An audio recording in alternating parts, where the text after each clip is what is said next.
Welcome back to our YouTube channel mga ka-onliners. Panibagong araw, panibagong video, panibagong tutorial kung paano mag-load sa ating mga satellite gamit ang ating GCash. So ngayon, kapag nandito ka na sa inyong mga GCash, punta lang tayo dito sa my load section ni GCash. Kapag na-click mo na si load, automatic madadirect ka dito. So hanapin mo itong non-telco na nasa gitna. And then kapag na-click mo siya, ito yung lalabas. So dito, hindi po box number yung ilalagay.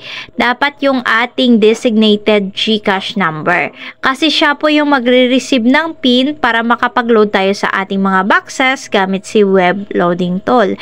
And then kapag okay na nalagay mo na yung GCash number mo and na double check mo na okay naman kasi automatic naman yan nilalagay ni GCash, i-click mo na yung next. And then ito na yung lalabas, okay? So pang-apat si PayTV, katabi siya ni Como. I-swipe lang natin and then i-click si PayTV.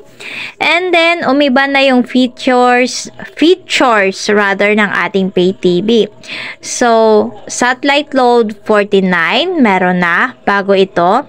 Signal light load, ayan, satellite load 499.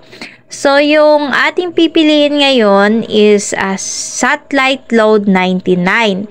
So, dito marami nang nadagdag. Okay, meron na tayong mga tingi-tingi or add-ons na satellite. So, eto na siya, si satellite load 99. So, pwede nyo ring i-load si satellite load 299.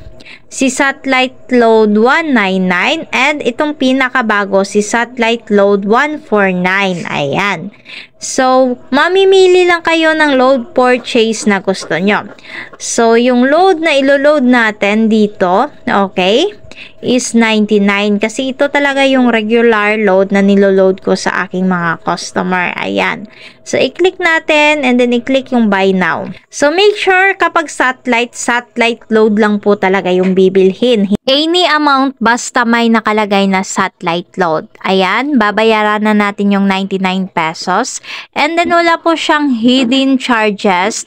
Direct 99 lang yung makakaltas sa ating mga balance. So, ngayon, aantayin lang natin yung confirmation and text ni GCash and yung PIN. So, ayan na, nag-text na si GCash at andyan na rin yung PIN. Punta tayo sa message ng ating cellphone. And then dito mga ka-onliners is i-click natin si GCash. Ang nakalagay dito is, thank you for purchasing satellite load 99 from GCash. Your PIN is 96505205. Ayan.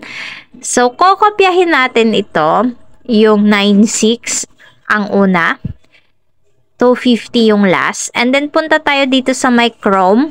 Then, dito naman, isi-search natin si Signal Web Loading Tool. Marami akong nababasa sa comment section, bakit sa Signal daw niloload si satellite?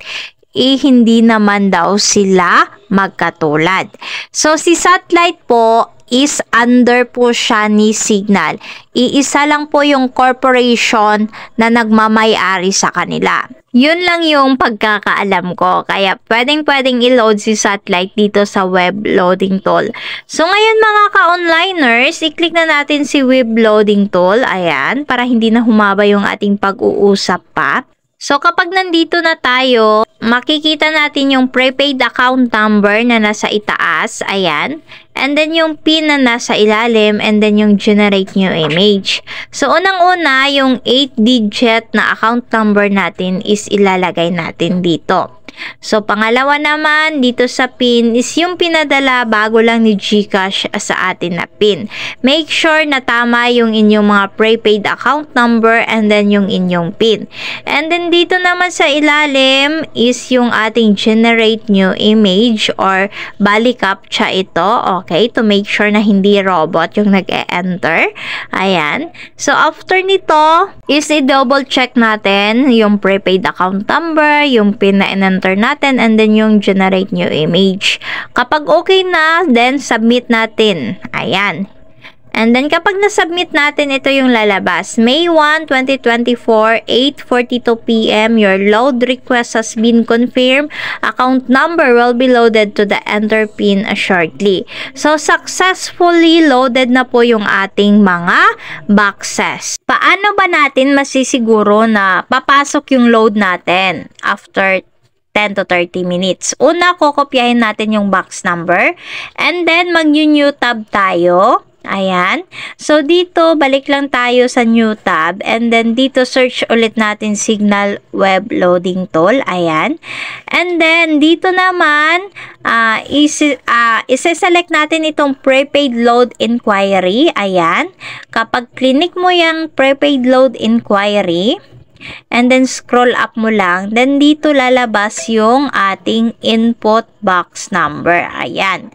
So, eto naman yung prepaid load inquiry. Ipipaste natin yung box na niloadan natin, bago lang, and then isubmit natin. Okay? To make sure na napasok na talaga. So, titingnan natin dito, May 1, 2024, 8:43 p.m. tayo nag-request. Load of account number 45968813 will expire on June 10, 2024. Ayan mga ka-onliners, kung nakikita ninyo, ma-expire yung load natin sa June na. So, May 1 ngayon, so ibig sabihin mga ka-onliners, successfully loaded na yung ating mga pin na binili kay GCash papunta sa ating mga boxes. So, aantay lang kayo ng 10 to 30 minutes na pag-aantay. So, napakatagal na po ng 30 minutes mga ka-onliners. Okay? So, 10 minutes, yan na po yung pinakamatagal, papasok na yung inyong mga load. Thank you for watching and see you pa sa next pa nating mga tutorial.